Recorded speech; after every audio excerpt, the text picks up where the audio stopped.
ನಮಸ್ಕಾರ ಟಿವಿ2ಗೆ ಸ್ವಾಗತ. ನಾನು ಅರಕೆರೆ ಕೆರೆ ಅಭಿವೃದ್ಧಿ ಕಾಮಗಾರಿಗೆ ಶಾಸಕ ಸತೀಶ್ ರೆಡ್ಡಿ ಚಾಲನೆ.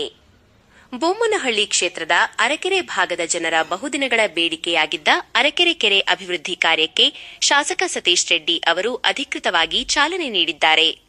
ಸುಮಾರು 2.5 ಕೋಟಿ ರೂಪಾಯಿ ವೆಚ್ಚದಲ್ಲಿ ಈ ಕಾಮಗಾರಿ ನಡೆಯಲಿದ್ದು, ಸ್ಥಳೀಯ ನಿವಾಸಿಗಳ ಆರೋಗ್ಯ ಮತ್ತು ಸುಸಜ್ಜಿತ ಪರಿಸರದ ದೃಷ್ಟಿಯಿಂದ ಈ ಯೋಜನೆಯನ್ನು ಕೈಗೆತ್ತಿಕೊಳ್ಳಲಾಗಿದೆ.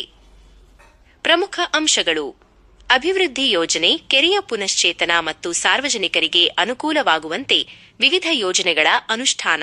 ಸರ್ಕಾರದ ವಿರುದ್ಧ ಆಕ್ರೋಶ. ಕಾರ್ಯಕ್ರಮದ ವೇಳೆ ಶಾಸಕರು ರಾಜ್ಯ ಸರ್ಕಾರದ ವಿರುದ್ಧ ತೀವ್ರ ವಾಗ್ದಾಳಿ ನಡೆಸಿದರು. ಸರ್ಕಾರ ಕೇವಲ ಗ್ಯಾರಂಟಿ ಯೋಜನೆಗಳು ಮತ್ತು ಮುಖ್ಯಮಂತ್ರಿ ಕುರ್ಚಿಯ ಜಂಜಾಟದಲ್ಲಿ ಮುಳುಗಿದೆ. ಇದರಿಂದ ಅಭಿವೃದ್ಧಿ ಕೆಲಸಗಳು ಕುಂಠಿತವಾಗಿವೆ ಎಂದು ಟೀಕಿಸಿದರು. ತೆರಿಗೆ ಹೊರೆ. ಈ ಅಧಿಕಾರಿಗಳು ಮತ್ತು ಸರ್ಕಾರ ಸಾರ್ವಜನಿಕರ ಮೇಲೆ ಬೇಕಾಬಿಟ್ಟಿ ತೆರಿಗೆ ಹೇರುತ್ತಿದ್ದು, ಜನರಿಗೆ ತೊಂದರೆ ನೀಡುತ್ತಿದ್ದಾರೆ ಎಂದು ಆಕ್ರೋಶ ವ್ಯಕ್ತಪಡಿಸಿದರು. ರಾಜಕೀಯ ಎಚ್ಚರಿಕೆ. ಮುಂಬರುವ ದಿನಗಳಲ್ಲಿ ರಾಜ್ಯದ ಜನತೆ ಕಾಂಗ್ರೆಸ್ ಸರ್ಕಾರಕ್ಕೆ ತಕ್ಕ ಪಾಠ ಕಲಿಸಲಿದ್ದಾರೆ ಎಂದು ಅವರು ಎಚ್ಚರಿಸಿದರು. ಭಾಗವಹಿಸಿದ ಗಣ್ಯರು. ಈ ಸಂದರ್ಭದಲ್ಲಿ ಶಾಸಕರೊಂದಿಗೆ ಹಲವು ಪ್ರಮುಖ ಮುಖಂಡರು ಉಪಸ್ಥಿತರಿದ್ದರು. ರವಿ ಪುರುಷೋತ್ತಮ್, ಮಾಜಿ ಕಾರ್ಪೊರೇಟರ್. ಭಾಗ್ಯಲಕ್ಷ್ಮಿ ಮುರಳಿ, ಮಾಜಿ ಕಾರ್ಪೊರೇಟರ್. 3 ಸ್ಥಳೀಯ ನೂರಾರು ಮುಖಂಡರು ಮತ್ತು ಸಾರ್ವಜನಿಕರು. ಸುಮಾರು 2.5 ಕೋಟಿ ರೂಪಾಯಿ ವೆಚ್ಚದಲ್ಲಿ ಅರಕೆರೆ ಕೆರೆಯ ಒಂದು ಅಭಿವೃದ್ಧಿಗೆ ನಾವು ಕೇಂದ್ರ ಸರ್ಕಾರ ಹಣವನ್ನು ಮಂಜೂರು ಮಾಡುವಂಥದ್ದು. ಕೆರೆಗಳ ಒಂದು ಅಭಿವೃದ್ಧಿಗೆ ಈ ಹಣವನ್ನ ನಾವು ಇವತ್ತು ಅಭಿವೃದ್ಧಿ ಕಾರ್ಯಗಳನ್ನು ಪ್ರಾರಂಭ ಮಾಡಿದ್ದೇವೆ. ಹಿಂದೆ ಈ ಕೆರೆ ಒಂದಷ್ಟು ಜನ ಕಬಳಿಕೆ ಮಾಡ್ಕೊಳ್ಳಿಕ್ಕೆ ಕೇಸನ್ನ ಕೂಡ ಹಾಕಿದ್ರು. ಅದನ್ನ ಕಾನೂನು ರೀತಿ ಹೋರಾಟ ಮಾಡಿ ಇವತ್ತು ಕೆರೆ ಅಭಿವೃದ್ಧಿ ಮಾಡಿದ್ದೇವೆ. ಮುಂದಿನ ದಿನಗಳಲ್ಲಿ ಇನ್ನಷ್ಟು ಅಭಿವೃದ್ಧಿ ಈ ಕೆರೆ ಆಗುತ್ತೆ.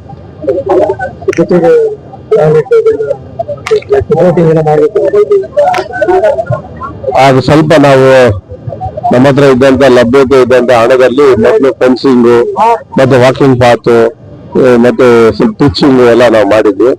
ಈಗ ಸ್ವಲ್ಪ ಹೂಳೆತ್ತಂಥದ್ದು ಮತ್ತೆ ಪಿಚ್ಚಿಂಗ್ ವರ್ಕು, ಅದ್ರ ಜೊತೆಗೆ ಬೆಂಚಸ್ ಮತ್ತೆ ಅಲ್ಲಲ್ಲಿ ಕೂತ್ಕೊಳ್ಳುವಂತ ಜಾಗ, ಈ ಟಾಯ್ಲೆಟ್ಸ್ ಎಲ್ಲದಕ್ಕೂ ಕೂಡ ಮತ್ತೆ ಲೈಟಿಂಗ್ ಎಲ್ಲ ಮಾಡಬೇಕಾಗಿದೆ. ಲೈಟಿಂಗ್ಗೆ ನಾನು ಡಿಬಿ ಅವ್ರ ಹತ್ರ ಮಾತಾಡ್ತೇನೆ. ಸಪರೇಟ್ ಕೇಬಲ್ ಲೈಟ್ಸ್ ಅದನ್ನ ಕೂಡ ಮಾಡಬೇಕಾಗಿದೆ.